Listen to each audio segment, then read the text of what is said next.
Bonjour à tous, donc je m'appelle Henri Fautrade, je suis prêtre du diocèse du Mans et de la communauté de l'Emmanuel depuis 20 ans, ici dans la Sarthe. J'ai été successivement curé de Saint-Pavin-des-Champs, puis curé de la cathédrale de Chalon-sur-Saône, en Saône-et-Loire, puis curé des quartiers sud de la ville du Mans, à Saint-Bernard-des-Sablons, Christ Sauveur et Sainte-Thérèse. Et puis depuis le mois de septembre, j'assume une nouvelle mission dans l'Église catholique qui concerne les 97 établissements catholiques d'enseignement, donc l'enseignement privé de la Sarthe. Et je suis l'adjoint du directeur diocésain de l'enseignement catholique. Voilà. En ce qui concerne le thème de la semaine de la laïcité, de l'anniversaire du 9 décembre 1905, comme prêtre catholique, moi je me situe de façon dans un héritage de cette loi, qui est une loi qui n'est pas d'abord une valeur de la République, mais plutôt un socle qui permet à toutes les personnes d'une même nation d'être ensemble fédérés autour des mêmes nations de la République, quelles que soient les convictions personnelles, les convictions religieuses, les convictions de pensée politique, etc. On est tous rassemblés par un même pacte que nous propose la séparation des églises et de l'État de 1905.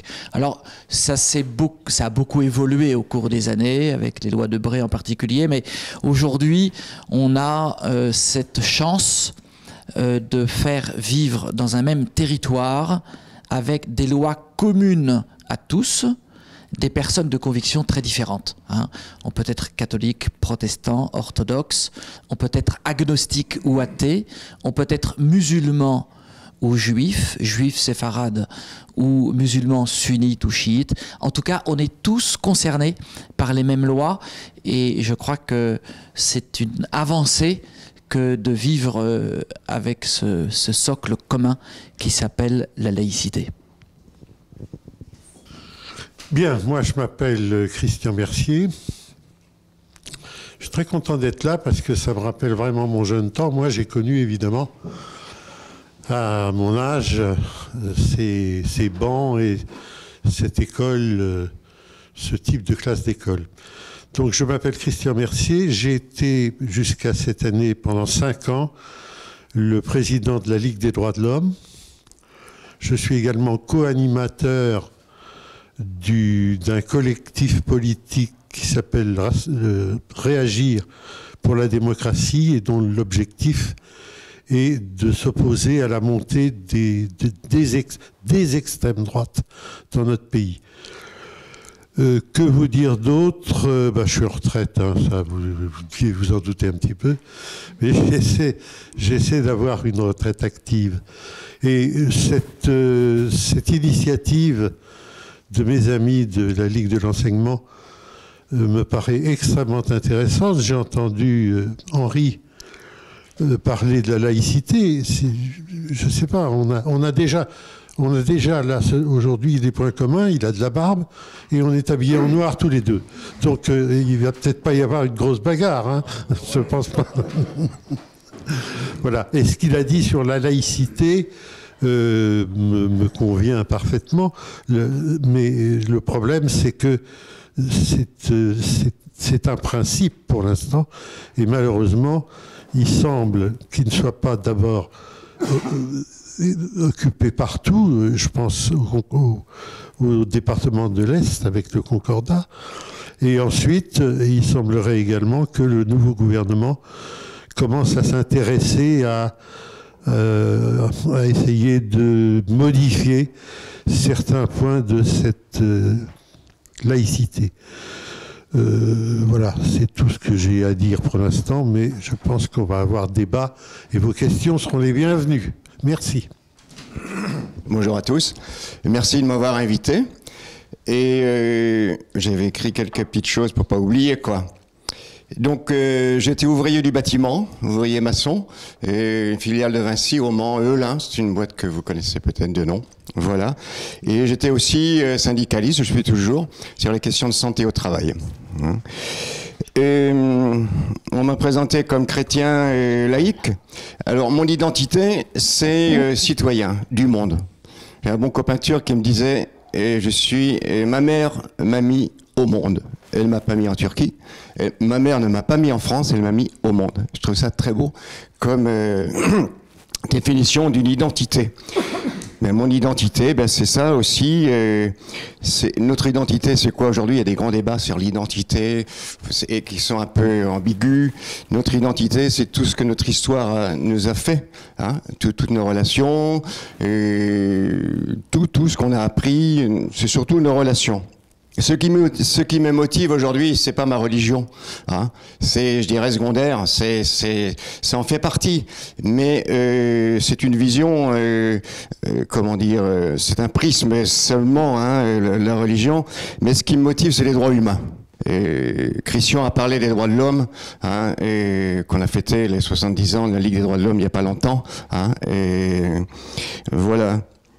Alors sur cette loi, je pense que ça a été un événement, une chance pour notre pays, parce que je vais pas remonter trop loin, mais il y a une grande avancée dans les idées avec le siècle, fin des Lumières. Bon, la République avait avancé beaucoup, et il y avait comme deux pouvoirs encore, hein, à la fin du 19e siècle, et donc il était temps de clarifier les choses, que chacun soit dans son rôle, hein, l'Église dans son rôle religieux, et qui n'ait pas de pouvoir sur le politique, et le politique dans son rôle de république, hein. Donc c'est ça qui a été une chance pour notre pays, cette séparation qui permet à vivre en bonne intelligence les uns avec les autres. C'est comme ça que je vois ça. Voilà. Alors la discussion va être introduite par des vidéos, et la première d'entre elles vous la connaissez déjà, et le père Fautrade la connaît également, puisque j'avais eu l'occasion de la présenter l'année dernière. Mais par contre on n'avait pas eu l'épilogue avec vos camarades de l'année dernière. Alors il s'agit d'un monument qui a été édifié dans l'espace public dans la petite commune bretonne de Ploërmel. Et cette statue représente le pape Jean-Paul II. C'est une très grande statue surmontée d'une croix. Et cette statue, elle a été donnée gratuitement à la commune, mais qu'il a fait installer, donc à ses frais, sur un espace public, ce qui a donné lieu à des discussions, même à des manifestations, comme vous allez le voir. Alors je vous donne pas l'épilogue encore, je ferai d'abord réagir nos trois intervenants sur la problématique qui est posée, à savoir l'installation dans un lieu public sur fond public, même si la statue en effet a été donnée gracieusement, d'un édifice à caractère religieux. Voilà. Et ensuite je vous donnerai l'épilogue de ça, et on regardera une deuxième vidéo avec la réaction de l'évêque de la région. Nous sommes là pour défendre les valeurs de la République. La République qui, depuis plus d'un siècle, a inscrit la laïcité dans ses valeurs.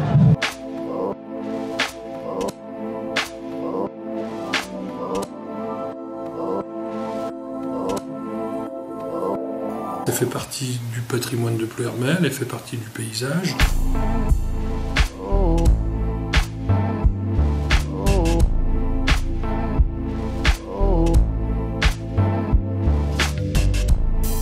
Nous avons demandé au tribunal administratif d'interdire l'installation de cette statue, puisqu'elle doit, d'après M. Ancelin, être un lieu de culte, de pèlerinage, et de plus elle est financée par des fonds publics et installée sur un lieu public.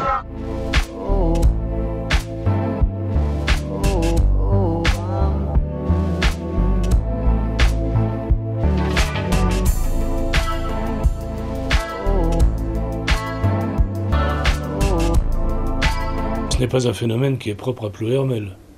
Il y a actuellement, depuis je dirais une dizaine d'années, mais plus précisément dans les dernières années que nous avons connues, une tentative très nette de remettre des emblèmes religieux dans tous les endroits de la République.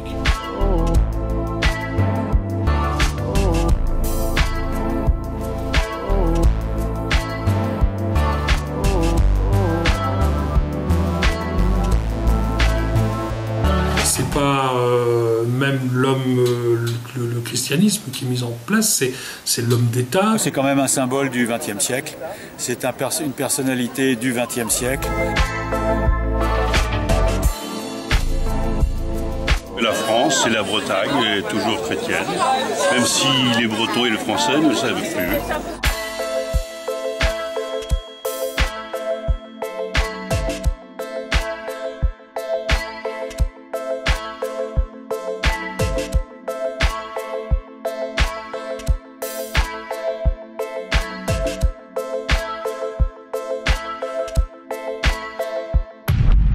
Je vais demander donc à nos trois intervenants de réagir sur cette problématique-là. Je me demande comment cette décision a été prise. Hein, est-ce que la population a été conviée à donner son avis? Déjà, c'est la première chose. Hein. Ensuite, je regarde un article de cette loi 1905 qui dit « Il est interdit d'élever ou d'apposer aucun signe ou emblème religieux sur les monuments publics ou en quelque emplacement public que ce soit ». Je pense qu'on est dans ce cadre-là, hein, et que c'est vrai qu'on a des rues, Jean 23, on a des noms de rues, ce n'est pas pareil tout à fait. Là, un monument, comment dire, une statue d'un religieux, sauf s'il a eu un rôle public important. Et là, à ce moment-là, il faut l'expliquer, quoi.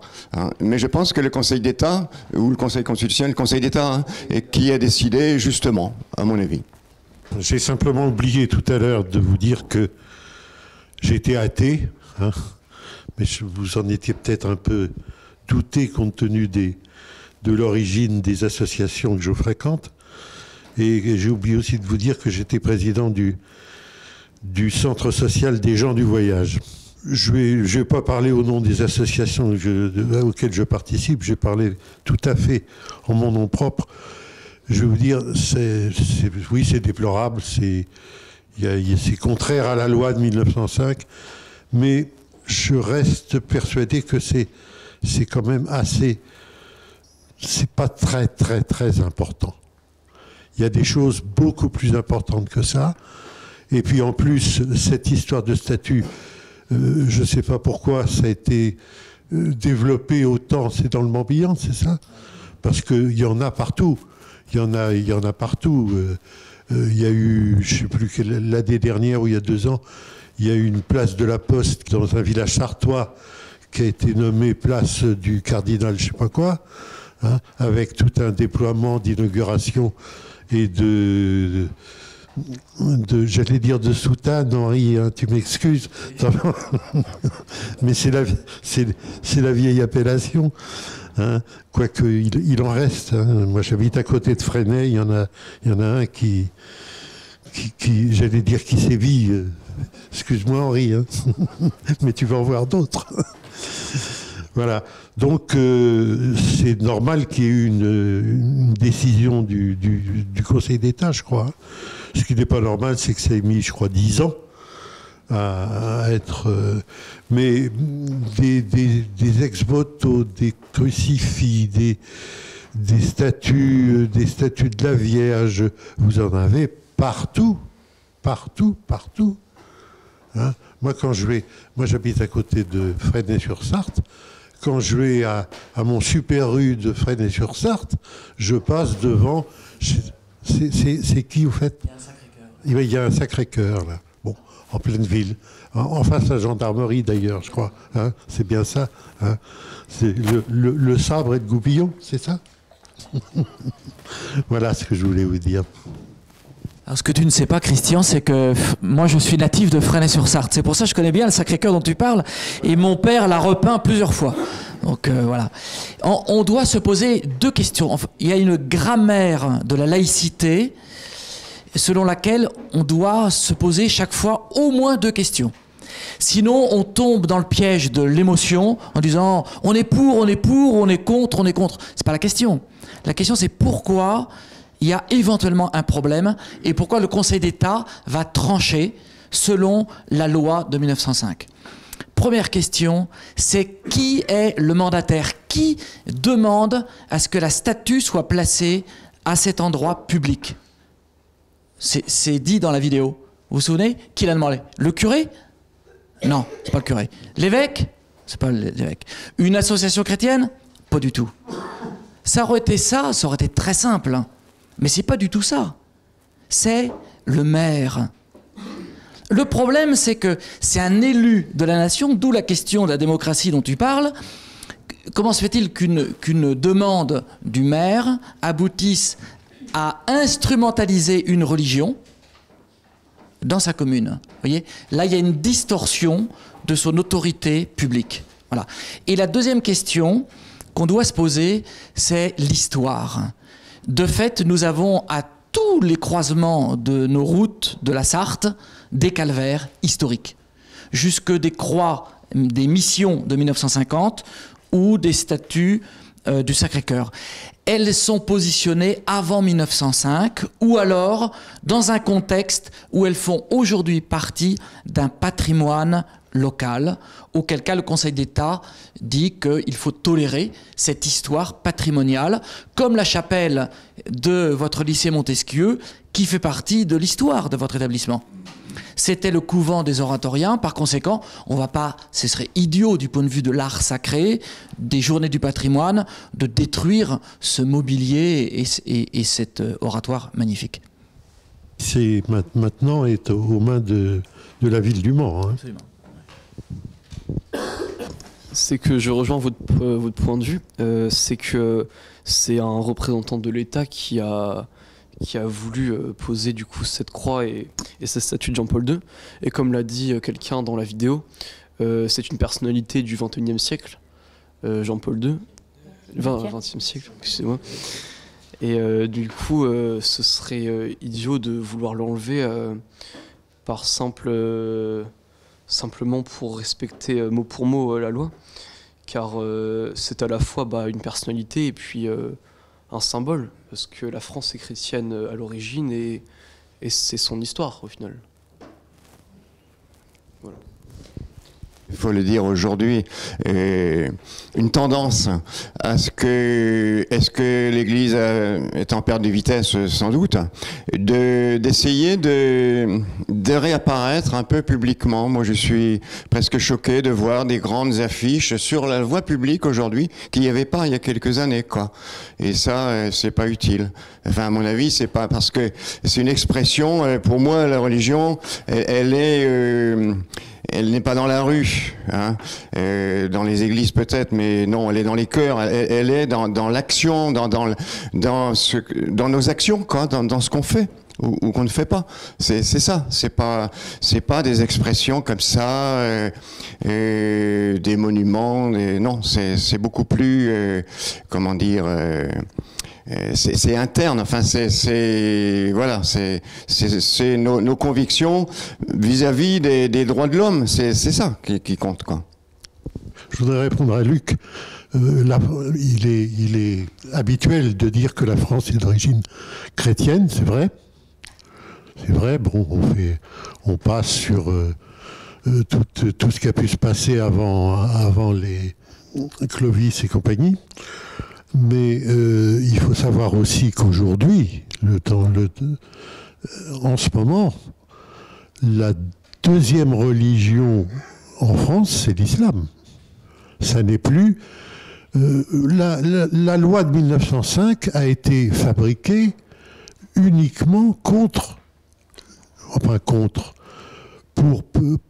faire un peu la différence avec la religion catholique. Quand la loi de 1905 a été votée, les juifs, les protestants étaient pour. Donc c'est un petit peu à ça qu'on revient. On revient dans les propos, par exemple, d'un Nicolas Sarkozy, propos publics, quand il était président de la République, et qu'il disait que un prêtre a quand même beaucoup plus de valeur morale qu'un instituteur. C'est pas moi qui ai inventé ça. C'est pas l'archevêque Pachin non plus. C'est le président de la République. Alors il faut arrêter aussi de prendre cette espèce de couleur bleu et blanc et souvent malheureusement fascisante, de dire la France aux chrétiens. Hein. Charles Martel, etc., a battu les Arabes. Coluche disait à moitié. Hein. Alors, ce que je vous propose maintenant, c'est de regarder, celle-là, vous la connaissez pas, donc c'est la réaction de l'évêque de Vannes. Il parle à quel moment? Au moment où le Conseil d'État a pris sa position et où la statue avec la croix va être transférée ou a été transférée dans un collège privé. Donc, on est après la décision du Conseil d'État. Cette décision de justice ne fait qu'appliquer la loi de 1905. Alors, on est pour la loi de 1905 ou on est contre, mais force est de reconnaître que le Conseil d'État ne fait qu'appliquer la loi de 1905. En revanche, le Conseil d'État semble négliger tout ce qui concerne les droits de propriété littéraire et artistique. Vous savez qu'un écrivain, un artiste, voient leurs droits protégés par la loi. Il y a le Code de la propriété littéraire et artistique qui prévoit qu'on ne peut pas modifier une œuvre d'art sans avoir le consentement explicite de l'artiste qui a réalisé cette œuvre d'art. Alors vous me direz, le droit des artistes, à côté du grand principe de séparation de l'Église et de l'État, c'est une petite chose. Mais il se trouve que ce droit à la propriété littéraire et artistique est protégé par des traités internationaux. Derrière cette question de la croix de Pleuhermel, il y a toutes les polémiques que cela soulève sur les réseaux sociaux. Et je crois que ces polémiques sont occasionnées et sont aggravées par le climat que nous subissons aujourd'hui en France. Beaucoup de Français se sentent en quelque sorte affaiblis dans leur identité française, dans leur identité nationale.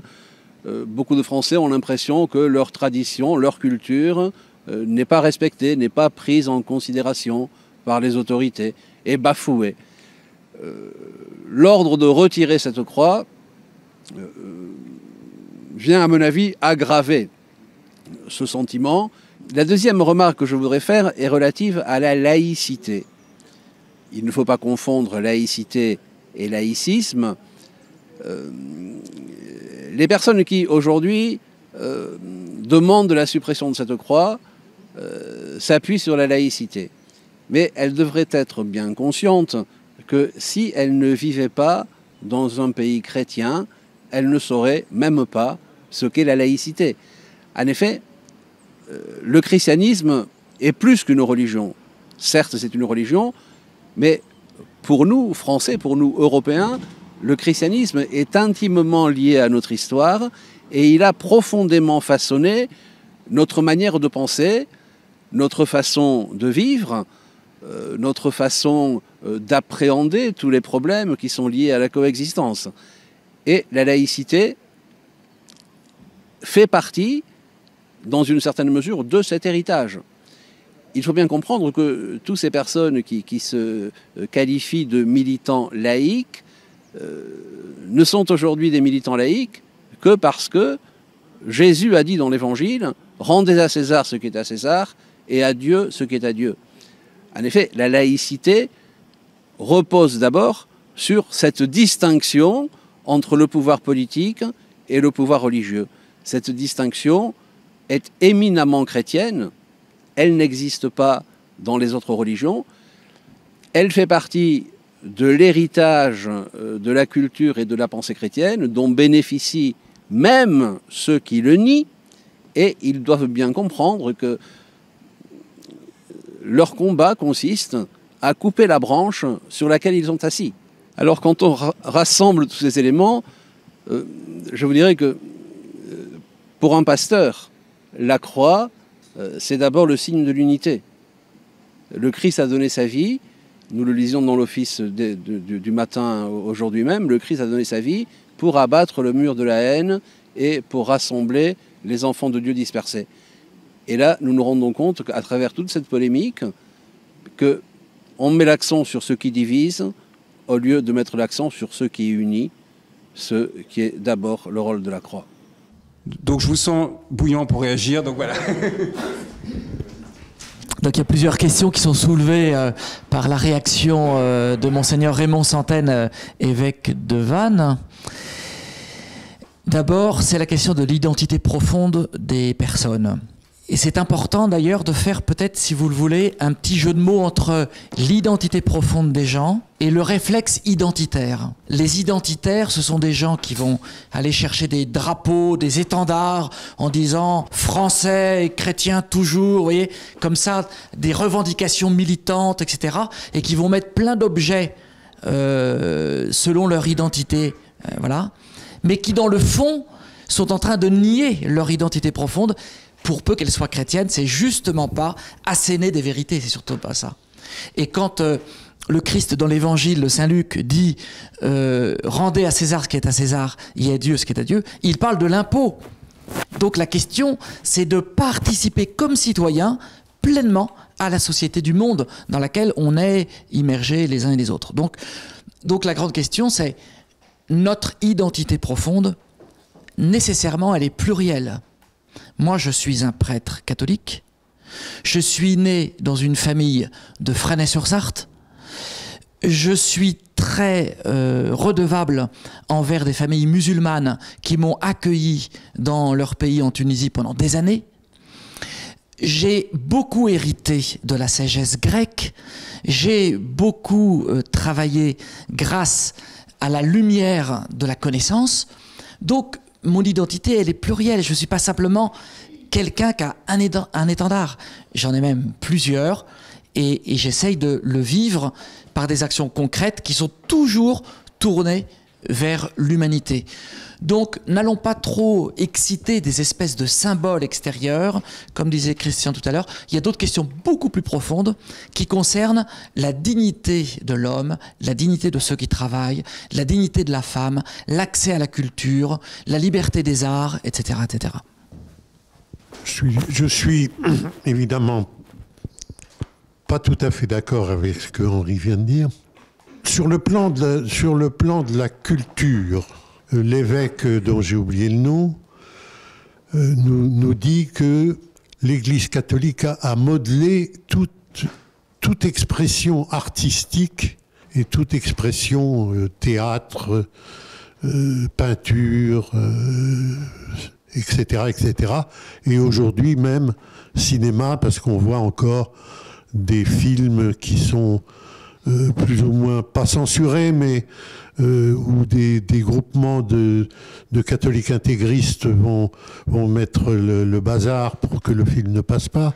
On a eu un exemple récemment au Mans pour une pièce de théâtre qui d'ailleurs entre nous était extrêmement mauvaise, mais par principe, comme il y avait, je crois, on insultait le Christ ou je ne sais quelle chose de ce genre-là, toute une meute de catholiques intégristes est venue manifester. Le préfet a réagi en censurant, j'ai bien dit en censurant, un certain nombre de phrases de cette pièce. Ça, c'est absolument lamentable, hein. Et quand on voit aussi le principe de la laïcité, pour moi, c'est le principe de base de la liberté, hein, de la liberté. La liberté de conscience, c'est absolument fondamental, je crois, pour moi, c'est la première des libertés. Et quand on voit actuellement les mouvements, je vais vous parler par exemple d'abord il y a eu l'IVG. Bon. L'Église était absolument contre, mais que l'Église ne s'occupe pas du ventre des femmes. Ensuite, il y a eu le mariage gay, où on a vu toutes ces manifestations. Qu'est-ce qui s'est passé là? En quoi ça regarde l'Église?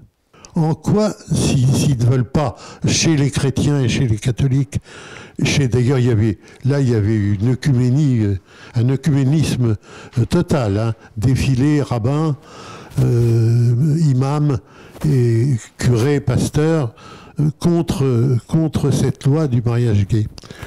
Mais en quoi ça les regarde?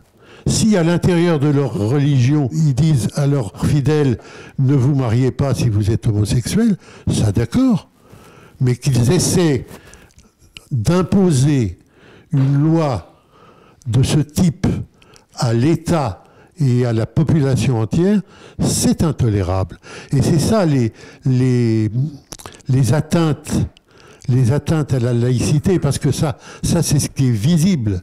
Mais il faut voir derrière un petit peu ce qui se passe, parce qu'il y a longtemps que ce problème-là est en jeu, et il y a longtemps qu'il est bloqué par des associations chrétiennes, par des associations religieuses, parce que là, tout le monde dans le domaine de la religion est d'accord. C'est un point de rencontre. Il y en a d'autres. Hein. Il y en a d'autres. Voilà. Quant à l'influence, on a parlé de l'influence catholique sur les arts. Il n'y a malheureusement pas que ça. Hein. L'influence catholique, chrétienne je dirais, puisque les protestants c'est pareil. On fait du sort de la femme ce qu'il est actuellement. D'où vient cette infériorité, je mets évidemment des guillemets, dite par beaucoup et dite par l'histoire en plus. Hein, il ne faut pas oublier qu'en France, par exemple, les femmes ont eu le droit de voter en 1948. C'est pas vieux, j'avais 7 ans. Donc vous voyez, il y a encore des gens vivants qui ont eu ça. Ma mère n'a eu le droit de voter qu'en 1948. Qu'est-ce qui a déclenché ce statut de la femme? C'est la faute originelle. Et dans toutes les religions, vous retrouvez, que ce soit dans le Coran, et encore, on pourrait en parler parce que si vous étudiez le Coran et si vous étudiez la Bible, vous apercevez que la condition féminine dans le Coran est plus respectée que dans la Bible. Vous savez, la prière du matin chez les Juifs, c'est-à-dire les disciples de l'Ancien Testament, du Pentateuque, de la Torah, c'est « Je remercie Dieu de ne pas m'avoir fait femme ». Ça vous plaît, mesdames, hein, ça, mesdemoiselles? Voilà. Et c'est dans ces combats-là qu'on retrouve les atteintes à la laïcité.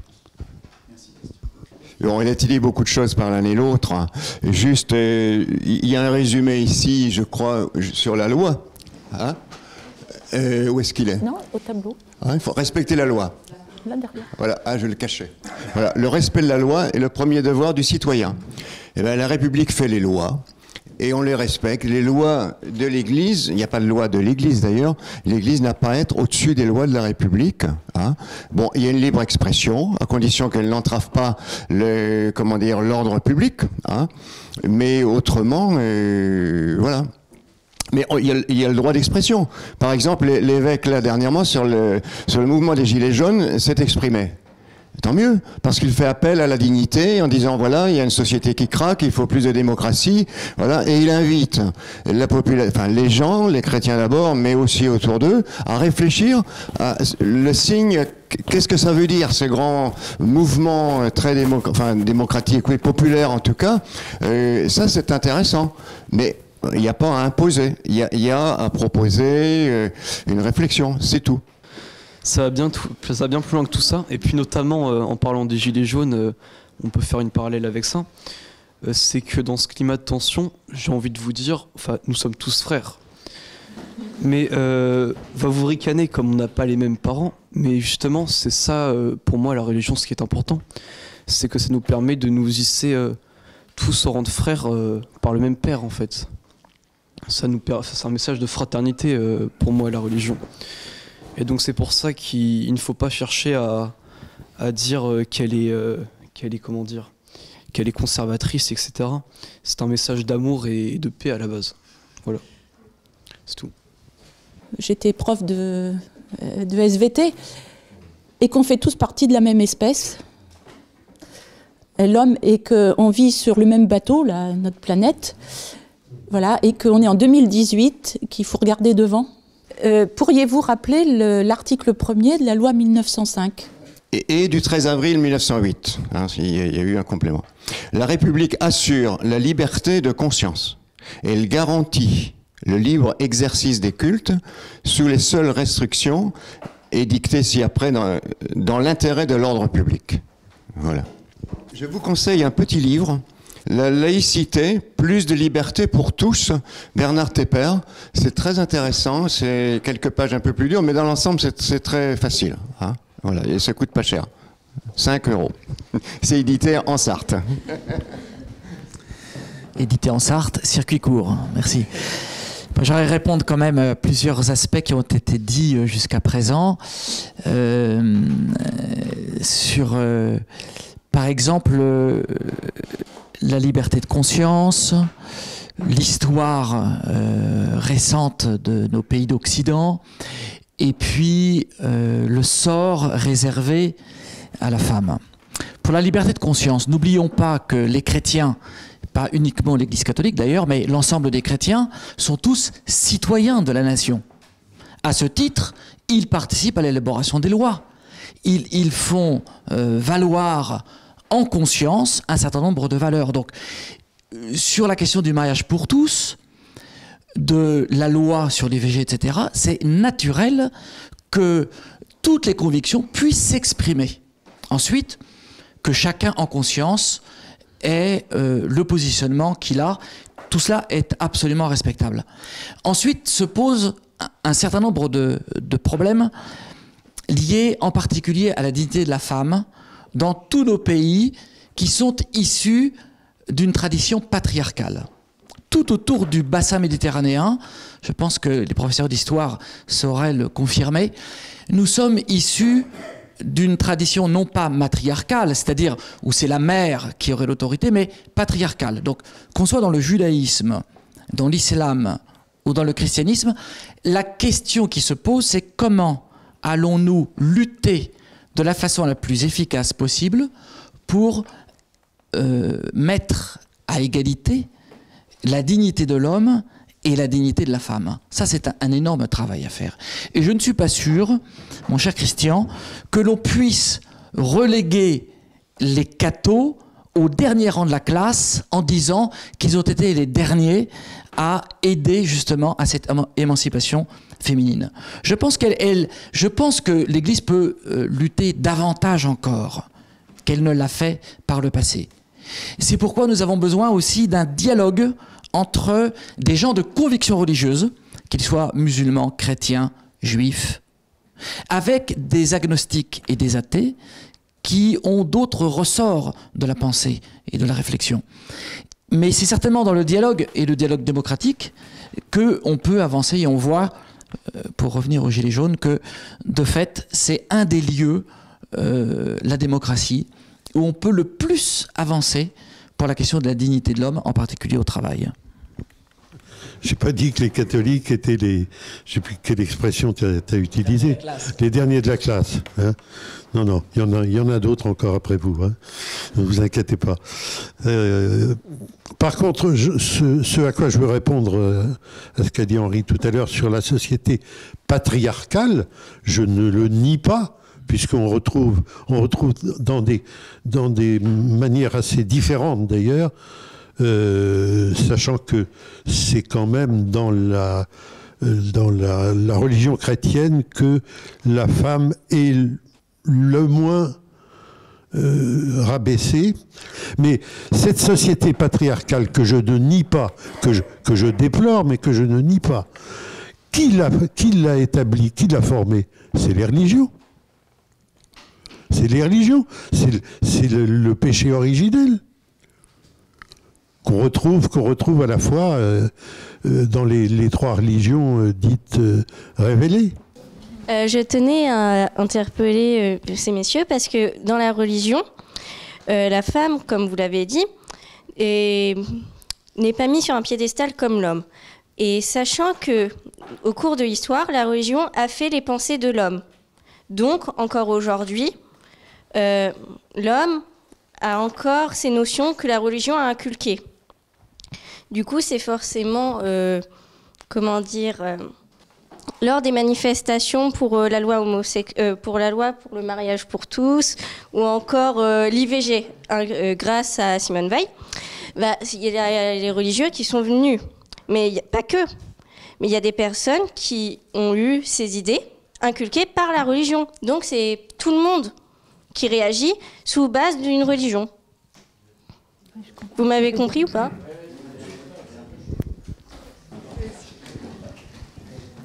Non, mais je pense qu'il faut prendre en compte aussi le fait que les choses ont évolué et que il faut pas, enfin, comme ce que vous avez dit que le chrétien est citoyen, mais avant, ce n'est pas le chrétien qui est citoyen, c'est l'homme. Et je pense qu'il ne faut pas, grâce à tout ce qui a été mis en place, il ne faut pas prendre en compte l'héritage religieux qui a été mis en place, mais il faut premièrement penser avec ce que l'homme, enfin, les droits des hommes. Et c'est pour ça qu'on parle de la loi pour le mariage pour tous, pour les IVG et tout ça. Moi, je ne pense pas qu'il faut penser avec ce que la religion nous a inculqué, mais plutôt avec ce que l'homme a le droit ou n'a pas droit. L'homme a le droit de vivre sa vie comme il le souhaite, et que l'homme a le droit d'aimer qui il souhaite. La femme a le droit de décider ce qu'elle veut de son corps. Et c'est des choses qui vont à l'encontre de la religion. Mais quand on est un citoyen, on a tous le droit de pouvoir décider ce que l'on veut pour soi-même et pour les autres. Et c'est pour ça qu'il y a c'est voté, il y a eu des manifestations, et chaque personne a eu l'occasion de donner de faire porter sa voix pour montrer à tout le monde ses opinions, et en général, c'est la majorité qui l'a emporté. Certes, il y a des personnes qui ne sont pas contents, et c'est la chose principale qu'on entend. Mais il y a aussi beaucoup plus de personnes qui sont d'accord, et c'est pour cela qu'aujourd'hui, il y a eu de nombreux progrès pour les personnes et pour leurs droits individuels. Oui, je pense que dans ces mouvements qui ont eu lieu en début 2004 surtout, hein, le Manif pour tous, tout ça, ils apparaissaient très nombreux. 2013. Oui. Et donc, je pense qu'il y a eu aussi une manipulation. Ça a été surtout des mouvements qui ne sont pas très représentatifs dans l'Église. Ils sont importants, c'est vrai, mais ils sont une frange de l'Église, qu'on appelle plus ou moins intégriste. Et le Front National n'était pas loin aussi. Donc ça, je pense qu'on souffre aussi dans l'Église, et je le déplore énormément, de ce qu'on appelle le cléricalisme aussi. Et la loi de 1905, elle n'a pas combattu la religion, mais elle a combattu le cléricalisme, c'est-à-dire le manque de démocratie dans l'Église, que les chrétiens, eux, dans l'Église, n'ont pas grand-chose à dire, souvent. C'est pas ce truc, il n'y a pas assez d'échanges, de dialogue. Les femmes, par exemple, dans l'Église, c'est typique, quoi. Les femmes dans l'Église n'ont pas pris n'ont pas leur rôle qui devrait leur revenir, quoi. Alors après, c'est des débats qui peuvent aller beaucoup plus loin, quoi. Mais je pense qu'il ne faut pas confondre un petit peu la position de l'Église. Alors, il y a des contradictions, il y a sur les plans moraux, vous direz, mais le pape, il n'est pas très en avance, effectivement. Bon, sur le plan sociétal. Par contre, sur le plan de condamnation du système économique, social, alors là, il est très en avance. Là-dessus, il y a des choses très intéressantes, quoi. Une condamnation du capitalisme. Bon, il y a des mots très forts, en disant ils ont du sang sur les mains, les exploiteurs. C'est écrit noir sur blanc. On touche avec la loi pour le mariage pour tous, mais aussi la loi dépénalisant l'IVG en 1975. Nous touchons là à quelque chose qui est de l'ordre de l'intime. D'accord ? Ça touche à l'intime des êtres. Et moi, j'ai bien entendu ce qu'a dit Christian tout à l'heure. Je ne peux pas y souscrire entièrement. Néanmoins, je crois que lorsque l'Église avance une parole publique, parfois, elle oublie qu'elle a affaire à l'ordre de l'intime de chacun des êtres. La question, c'est pas de savoir, par exemple, si on est pour ou contre l'avortement. À chaque fois, nous le savons bien les uns et les autres, chaque fois que se pose cette question, elle est souvent vécue de façon dramatique. C'est-à-dire qu'on ne sait pas comment vivre cet aspect-là. C'est brumeux encore, on ne sait pas très bien. Même du point de vue de la loi, puisqu'on n'arrive pas à baisser le chiffre d'avortement, depuis 35 ans, on est à 220 000 avortements par an. Ça veut dire que du point de vue de la contraception, c'est un échec. On n'arrive pas à envisager un vrai projet de stabiliser une rencontre amoureuse. Bon, ça c'est le premier point. Le deuxième point, en ce qui concerne, et tu l'as très bien dit Alexandre, c'est aussi de l'ordre de l'intime, des personnes de même sexe qui s'aiment. Et le pape l'avait dit, qui suis-je pour juger? C'est-à-dire qu'on n'a pas à entrer dans l'intime de ce que sont les êtres profondément. Néanmoins, que la République propose un modèle social, et je vous invite à la vigilance parce que je vais peser mes mots, en disant le contrat entre un homme et une femme dans le mariage serait exactement le même que le contrat entre deux hommes ou entre deux femmes. C'est sur ce point que les religions sont intervenues, toutes, et tu l'as bien signalé, en disant on ne peut pas dire c'est la même chose. Voilà. C'est sur ce point. Voilà. Mais vous aurez remarqué qu'une fois que la loi Taubira est passée, jamais les chrétiens qui pourtant s'étaient mobilisés en masse pour manifester contre la loi, jamais ne sont intervenus pour abîmer des gens qui pourtant avaient souscrit à cette loi, qui aujourd'hui est une loi de la nation française. Par conséquent, elle est intouchable. Et les êtres sont maintenant liés à cette loi. Et donc, les gens, on ne touche pas. La loi devient sacrée. Hein. Je voulais simplement revenir sur deux petits détails qui ont été dit par Rémi tout à l'heure. Je crois que les manifestations en ce qui concerne le mariage pour tous, c'est pas seulement les intégristes, hein, faut pas, ou alors hein, t'as du souci à te faire, il y en a beaucoup, hein. C'est pas seulement les intégristes. Et puis je voudrais aussi lui dire, il a évoqué le Front National. Le Front National n'est pas un mouvement religieux. Du tout. Le nazisme n'était pas un mouvement religieux du tout. Il était même plutôt opposé à la religion. Hein, il faut pas faire d'amalgame. C'est vrai que dans la famille Le Pen, on doit aller à la messe, c'est possible. Mais plus beaucoup, non. Il n'y a plus beaucoup de messes non plus. Et il faut pas faire l'amalgame pour ça. C'est beaucoup plus dangereux qu'un mouvement religieux. C'est 1 minute d'intervention d'une députée européenne des Républicains qui s'appelle Nadine Morano sur la question des racines chrétiennes. Alors je vous vois réagir, voilà. Donc c'est un débat un petit peu récurrent. Alors effectivement, Nadine Morano exprime une position, comment dirais-je, c'est la pointe avancée de ceux qui voudraient effectivement délaïciser dans une certaine mesure la France, mais c'est une question, elle n'est pas toute seule à porter cette pardon ? Délaïciser la politique française, voilà. Je vais vous dire, Monsieur Apathy, moi j'ai lancé une pétition pour que soient inscrites les racines chrétiennes dans notre Constitution. Depuis le débat de notre fameuse primaire, je l'avais déjà dit, et là je lance une pétition en ce sens. Pourquoi ? Vous voyez, nous avons adopté la loi dans notre pays, la loi sur la laïcité en 1905. Pendant 84 ans, il se passait rien en France, tout allait bien, nous vivions ensemble la laïcité sans problème. En 1989, ont commencé les premiers problèmes avec le port du voile, la provocation du port du voile à l'école. Il nous a fallu légiférer. Depuis ces années, il y a une dérive dans notre pays de réclamations sur les piscines avec des horaires qui ne devraient pas être mixtes, des femmes qui ne veulent pas se faire soigner par des hommes.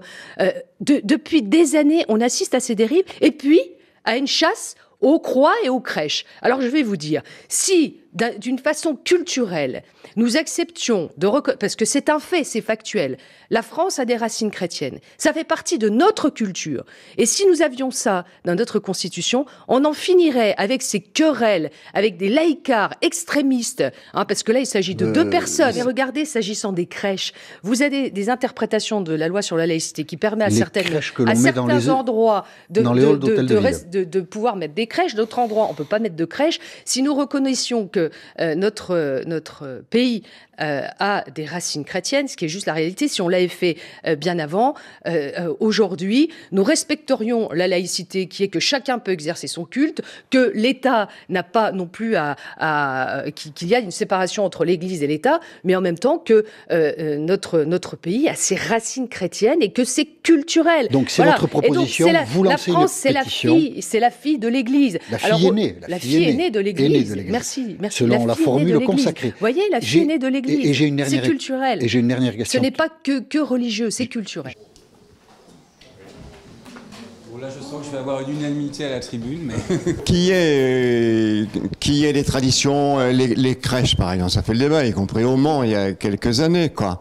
Bon, là où il y avait des crèches, ça ne posait pas de problème, bon, elles ont pu continuer. Comment dire, sur le voile, c'est pareil. On instrumentalise aussi les choses. Après, alors est-ce que c'est un signe religieux ou pas? Ça aussi, c'est un gros débat. Hein, si on interroge ceux qui portent ce voile, qui se multiplient, c'est vrai. Mais bon, là-dessus, les choses ont été aussi jugées. Hein, et il y a plusieurs cas, peut-être qu'on y viendra. Mais tant que l'ordre public n'est pas concerné, on ne voit pas pourquoi il n'y aurait pas une libre expression de se vêtir tant que ça ne choque pas vraiment publiquement.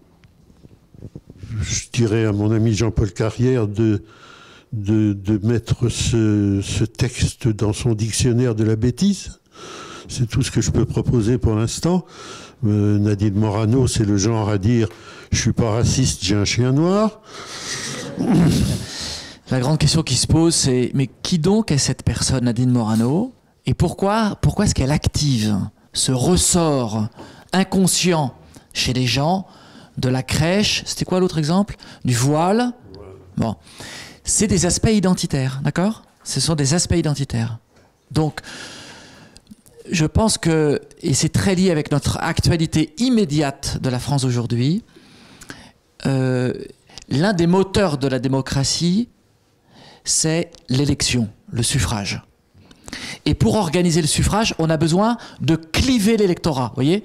Alors, on va cliver droite, gauche.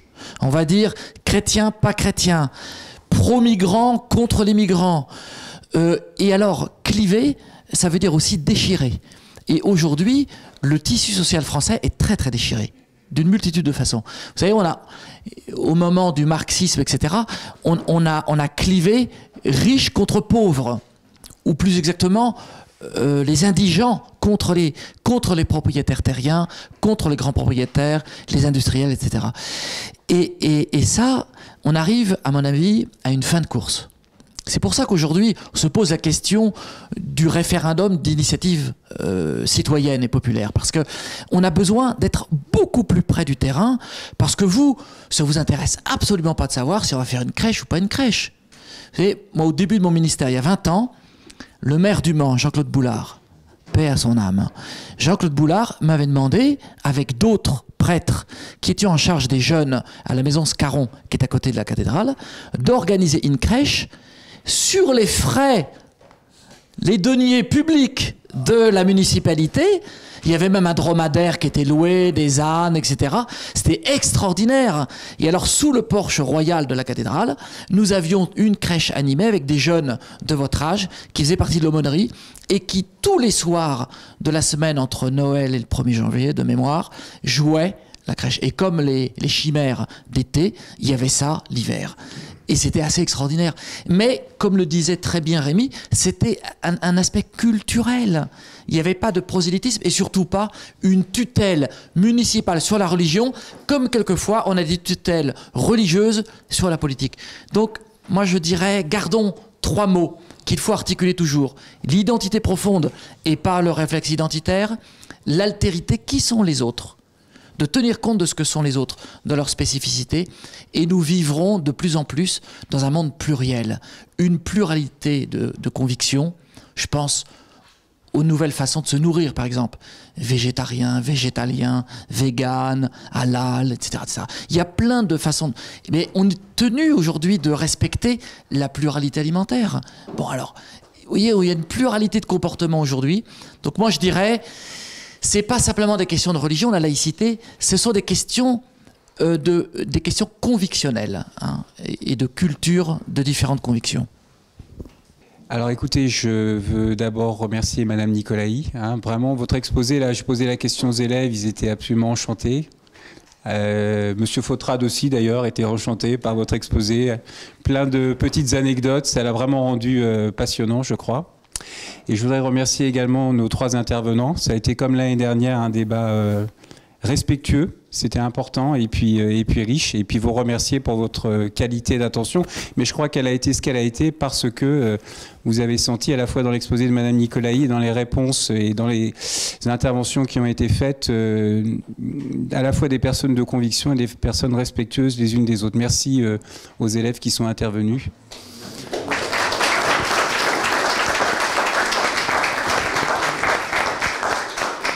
J'ai trouvé ça très enrichissant, rien qu'au niveau de l'explication, de se retrouver dans la salle de classe, assis à l'endroit même où étaient présents les écoliers à l'époque.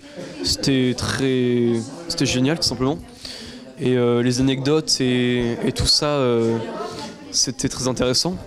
Et particulièrement le débat tout à la fin, d'opposer un libre penseur, un athée, et le président, j'ai oublié, excusez-moi, de la Ligue d'enseignement. C'était bien avec les vidéos, ça a permis de rebondir dessus plus facilement. Et c'était un débat très vivant. J'ai beaucoup aimé. Merci.